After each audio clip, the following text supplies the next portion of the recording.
that, oh, it's 10% interest, it's too much, especially if after at the start of the agreement or when I buy the bond, if the interest is 5%, when I sign the contract, the issuer tells me that I will pay you 10% interest periodically.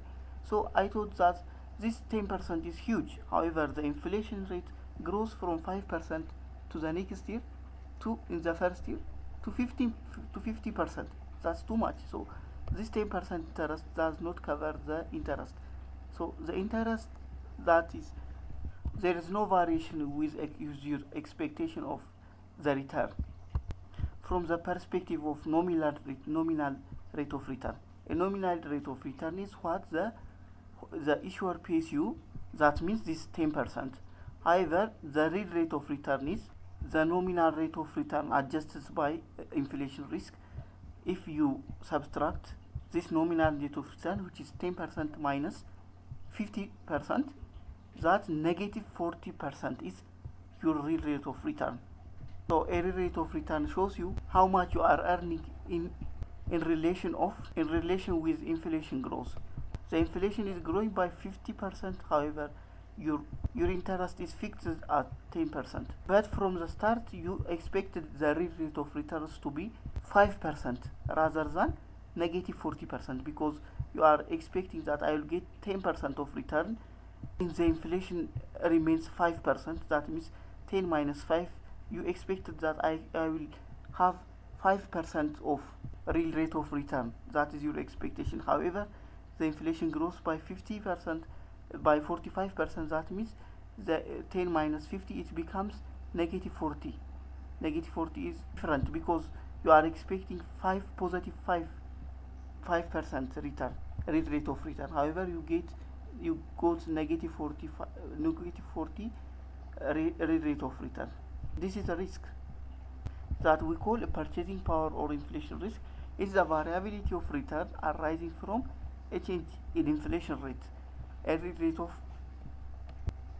is a return after considering the inflation adjustment. You cannot do anything about the country's inflation rate, that is in the macro or country specific, which makes it to be categorized under systematic risk. This mostly affects other individuals rather than banks, but it still affects banks, because banks also have an investment, because we have two types of investors. One is institutional investors and the other is a retail investors or individual investor. What we haven't seen from unsystematic risks, one is a financial risk. This can affect most companies including banks, because it is caused due to the financial pattern that's followed by the company, the financial pattern or the capital structure. If you don't know a capital structure, I made a video. I will put the link in the description, or you can get it from here. You can click here. That means the company might be composed of or financed from debt or equity. That means if it's financed most of its capital through debt, that means he should pay interest. If it's more financed with equity, it should pay more dividend that the investor or shareholders require. But dividend is not must. However, for example, if the interest rate is high, the dividend might be low, or the dividend that's required by the shareholders, by our shareholders, might be low.